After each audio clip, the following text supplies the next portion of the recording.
You still have that gloomy look on your face.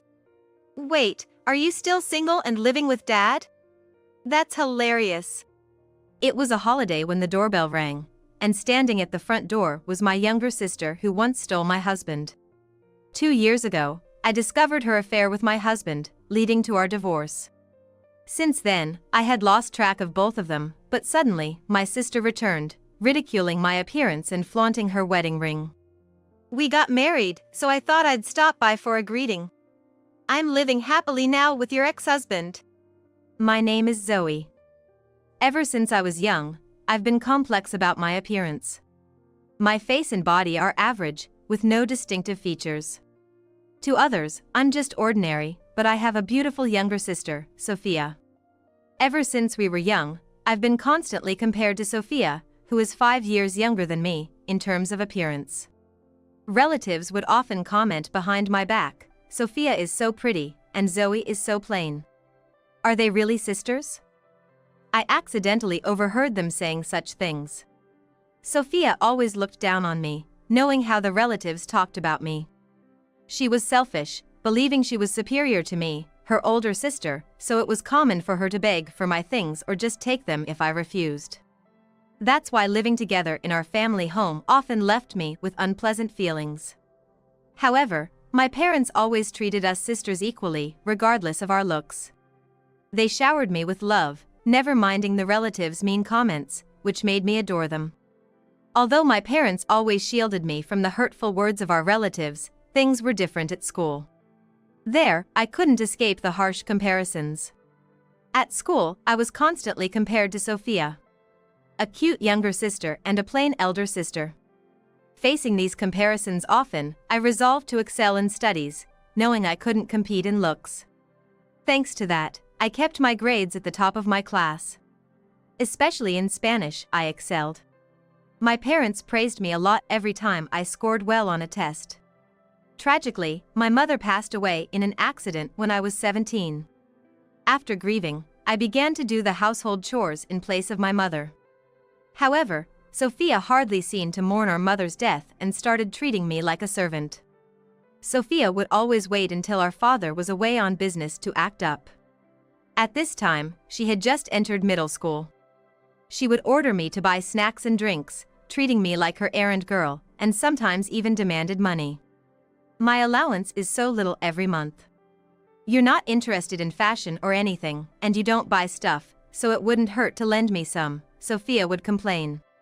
Reluctantly lending her money, I never saw it returned even once. Seeing her become more demanding than ever, I realized I needed to leave home to escape being exploited. Determined, I studied hard and got into the university of my choice. I started living alone when I enrolled, and after 4 peaceful years, I landed a job at a major multinational corporation. My Spanish proficiency, already a strength, improved further at this company. Despite the challenges, I found fulfillment in my work, dedicating myself to it for 5 years.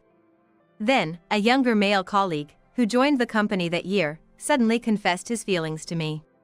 Actually, I've been attracted to you since I first saw you, Zoe. Would you go out with me? He asked one day after work. This colleague, Joseph, who was 5 years younger than me, would later become my husband. Why me? Is this some kind of joke? I was more perplexed than happy when he confessed. After all, Joseph was quite handsome and popular in the office. Despite the fact that there were many more beautiful employees at the company than me, Joseph chose to confess to me, someone with a plain appearance. I couldn't help but suspect that he might just be playing around, though I felt sorry for doubting him. But Joseph looked at me earnestly and continued. I've always admired how hard you work and how well you take care of your juniors. I find your dedication and kindness really attractive. I was surprised to hear this from Joseph, someone I had hardly spoken to before. I never expected someone like him, who seemed to have it all, to notice someone like me. Truthfully, until Joseph confessed, I hadn't paid him any special attention. Even as other female colleagues whispered, "He's so handsome," to me, Joseph seemed like a distant figure, probably experienced with women. However, his sincere demeanor at that moment deeply moved me. When I bashfully looked down and replied, if you're okay with someone like me, then yes. I still clearly remember his delighted smile when I looked up. I had virtually no experience dating men. In high school, I was constantly compared to Sophia, so love was out of the question. In college, a brief relationship ended with the guy calling me dull and plain, and breaking it off unilaterally. So, when I started dating someone as attractive as Joseph, I was ecstatic. Later, we moved in together and our relationship flourished. Joseph even visited my father a few times a year. My father was overjoyed that I had a boyfriend. Joseph seriously told him, "I want to marry Zoe someday," and I was thrilled by his feelings. 3 years later, we married. I was 30 and Joseph was 25. Our colleagues warmly congratulated us on our marriage, and I felt on top of the world. Joseph transferred departments after our marriage, but we both continued to work hard. After registering our marriage, we went to visit my father to formally introduce Joseph as my husband. My father was happy about our marriage, but I hadn't told Sophia about it. She might have learned from my father, but she never contacted me. I know her contact information, but since moving out, we hadn't been in touch, and I avoided seeing her when visiting home. Sophia still lives there. Having repeated a year in high school and 2 years in college, and is set to graduate this year. We carefully planned this visit to avoid meeting her. While my father, Joseph, and I were chatting amicably, the sound of the front door opening interrupted us, followed by a familiar voice saying, "I'm home." I was taken aback and froze. Sophia, as I feared, was the one who walked into the living room. "What's up, Sophia? You're home early today," my father greeted her. "My plans got cancelled, so I came back." "Wait, who's this guy? He's pretty handsome," Sophia said, ignoring me and ogling Joseph after explaining her cancelled plans. Uncomfortably watching my husband being appraised, I wanted to ask her to stop, but Joseph, seeing my sister suddenly appear, lit up and said with a smile, "Nice to meet you, I'm Zoe's husband, Joseph." Joseph stood up and walked over to Sophia with a smile. My husband, obviously smitten, and my sister, introducing herself with a not-so-displeased attitude. I felt an unpleasant premonition as she glanced at me and smirked. "I heard from Dad you got married, but I had no idea your husband was so handsome. You, being so plain, are quite lucky, aren't you?" "Sophia, that's not a nice thing to say." My father immediately reprimanded Sophia, but she seemed unaffected. Instead, she leaned on Joseph's arm and asked flirtatiously, "How old are you, Joseph? What do you like to do on your days off?" She looked up at him with a coquettish voice. Joseph didn't seem to mind and continued the conversation closely, leaving me at a loss for what to do. "Sophia, that's enough." When I was too upset to be angry, feeling a vague sense of anxiety that almost made me cry, my father strongly scolded Sophia. Relieved inside, I watched as Sophia glared at me and then, looking dissatisfied, moved away from Joseph and left the living room. After that, the conversation with my father didn't go well, and we decided to go home. However, just as we were about to exit the front door, Sophia, who was supposed to have gone to her room, came back and cozied up to Joseph again. As Sophia said, "Joseph, come visit again," and quickly moved away from him, I couldn't shake off a bad feeling. This was because, throughout his conversation with Sophia, Joseph looked very pleased, with a smug expression on his face. It was clear to me that he was captivated by the beauty of Sophia. Back home, I noticed a significant change in Joseph's behavior. He started carrying his phone everywhere, even to the bathroom, never letting it out of his sight. "What's going on lately? Are you expecting a call from someone?" I asked, puzzled by his behavior. But Joseph just brushed me off irritably, saying, "It's none of your business, stop nagging." His attitude towards me had grown cold. Conversation had dwindled, and increasingly he would leave home alone on weekends, returning either late at night or the next morning. When I asked where he had been, he always evaded the question. I didn't want to doubt Joseph too much, but as these incidents kept happening frequently, my mistrust only grew. Then, one day, I had to go on a business trip and leave the house for several days. The trip was supposed to last 3 days, but I finished work half a day early and managed to return home on the second night. I had emailed Joseph beforehand, but there was no reply when I reached home. Thinking he might have missed my message, I didn't worry too much and opened the front door. To my surprise, I found a pair of unfamiliar women's high heels discarded in the entrance. The instant sight of them triggered the same uneasy feeling I had when Joseph first met Sophia. Joseph was nowhere to be seen in the living room. But I heard voices coming from the bedroom. As I slowly opened the closed door, I was met with a shocking scene. There they were, Joseph and Sophia, entwined in each other's arms, completely undressed. "What are you two doing?" I managed to utter, my thoughts nearly freezing in shock. "What's up? Weren't you supposed to come back tomorrow?" It seemed Joseph hadn't checked his smartphone after all. He complained without any sign of remorse while getting dressed. He must have ignored my messages. "Ugh, we were at a good part. You've always been so clueless," Sophia said irritably, getting dressed as well. "Sophia, what is this? This is cheating." I confronted her in a rage, but Sophia just sneered dismissively. "What's the problem?" "Joseph and I agreed on this. He said he prefers me over someone plain like you," she boasted, snuggling up to Joseph. Joseph, looking content, stroked Sophia's hair, completely ignoring me, his wife. Watching them, my anger rapidly cooled, replaced by a fading of love for Joseph. I reached into my pocket, pulled out my phone, and started using it. "Hey, darling, have you been distant lately and glued to your phone because you've been in touch with Sophia?" I asked calmly. Joseph finally looked at me and snorted. "Yeah, Sophia's beautiful and charming, unlike you. Poor Sophia, having an ugly sister like you." He mocked, praising Sophia. It turned out that during our last visit to my father's house, Joseph had taken an instant liking to Sophia. Sophia seemed to feel the same. When we were leaving and she came to see us off, she stealthily slipped a note with her contact information into Joseph's pocket. Joseph openly bragged about how he started the relationship with Sophia by responding to the contact details she left for him. Furthermore, he hurled insults at me, saying, "I only married you because I knew about your achievements and thought you'd make a good wallet. Otherwise, who would want to be with someone as ugly as you?" Hearing this, my vision nearly went dark. His words plunged me into darkness. His sincere demeanor when he confessed to me was just a lie to deceive me. Holding back tears, I hurriedly called my father to report what Sophia and Joseph had done. My father arrived promptly, saw them together, and shouted, "What foolishness is this?" Sophia showed no remorse, even as our father scolded them. Joseph shamelessly admitted, "I'm sorry, but I've fallen in love with Sophia." Disappointed, my father sighed deeply. "Enough, Sophia. I disown you. I've overlooked your selfishness until now, but not anymore. Don't expect any help with job hunting or come back home," he said sternly. Unmoved, Sophia retorted, "Fine.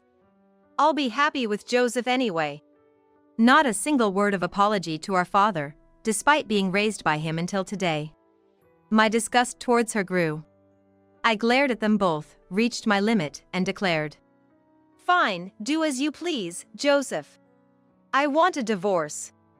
Good riddance. Don't ever show me your ugly face again." I was so over Joseph's insults they didn't even register anymore. The thought of having spent even a moment married to someone like him seemed utterly foolish to me.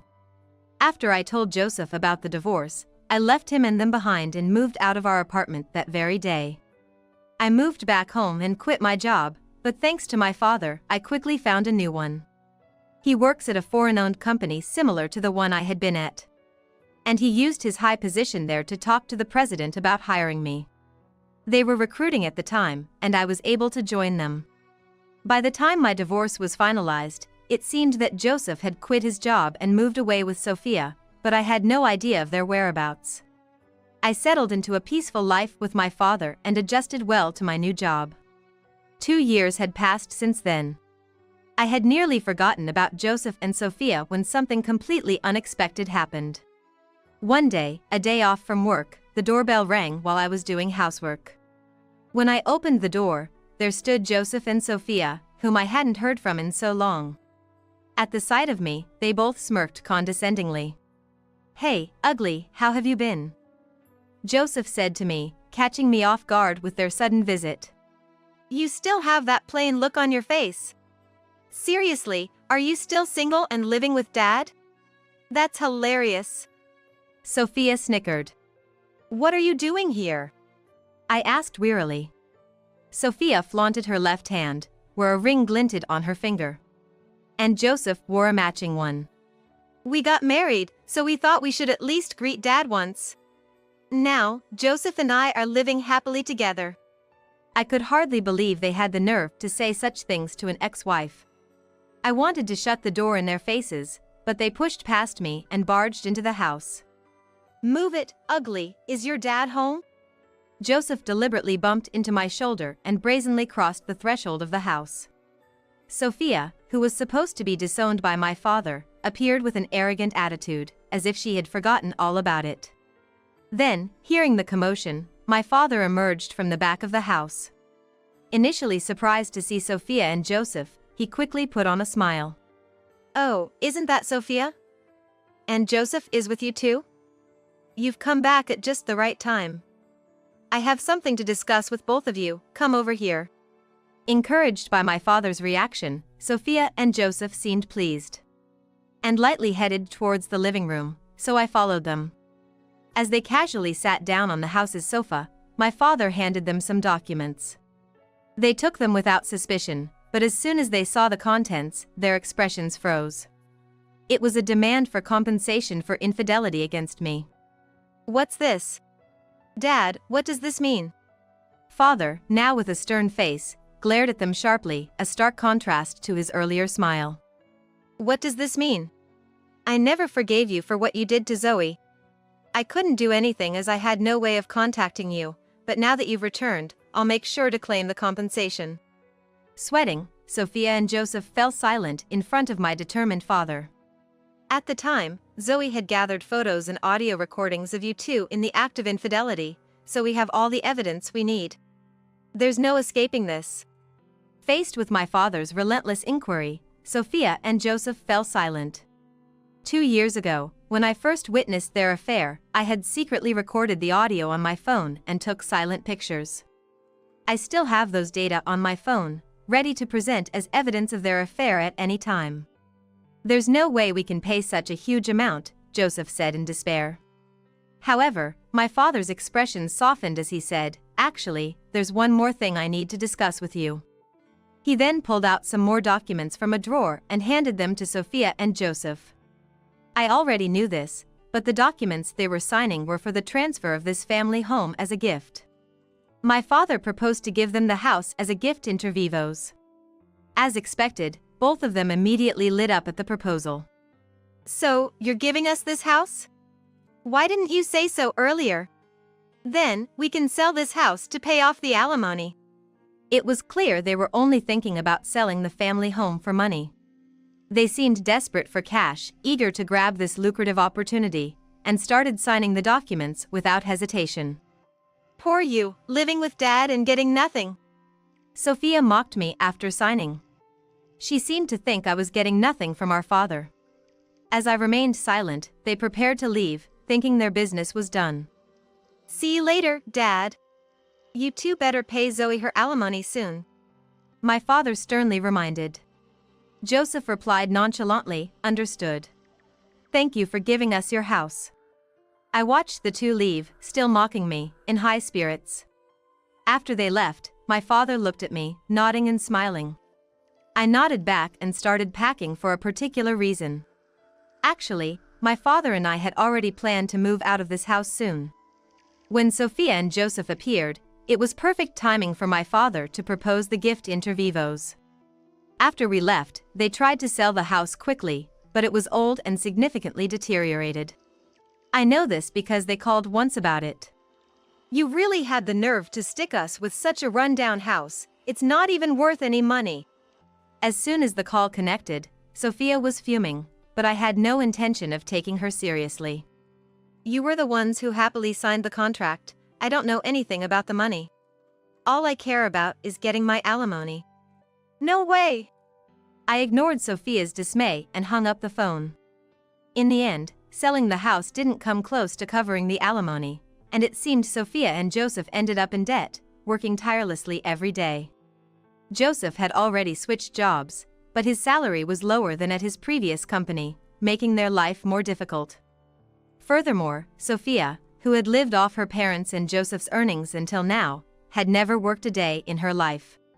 So, she was reportedly struggling a lot with the unfamiliar work life at the company she managed to get hired at. One day, as they were burdened with a hefty debt, my sister and her husband called me again. However, I was on a plane with my father at the time and had turned off my smartphone, so I didn't notice the call. We were on an international flight, out of range for over half a day. After getting off the plane and checking my smartphone, there were dozens of texts from Sophia and Joseph, demanding a redo of the gift inter vivos. How selfish can they get? We've already received the alimony, and I have no intention of getting involved with those two anymore, my father muttered, apparently having received a ton of texts as well. He started deleting all of them, clearly annoyed. I too wanted nothing more to do with them. After all, we were overseas now, unlikely to meet them again. From then on, I blocked their calls and contact details, cutting off any communication from Sophia and her husband. In fact, my father and I had decided to live overseas from now on. And now, I'm remarried, and my husband was with me on the plane. I met my husband through a company I joined, thanks to my father's arrangement. He was an expat employee from abroad, drawn to my intelligence and thoughtfulness. He approached me, and soon after, we got married. Recently, my company launched an overseas expansion project, and with my ability to speak Spanish, my husband, my father, and I relocated abroad as a team of 3. Thanks to my husband, a local resident, we were able to purchase a luxurious detached house. Since moving into our new home, I've completely forgotten about the unpleasant experiences back in the US. Now, I'm living freely and working hard in this new land. Together with my husband and father, I find great fulfillment in our overseas project and am thoroughly enjoying our new life. On weekends, we visit beautiful sceneries, living happily as a family of 3.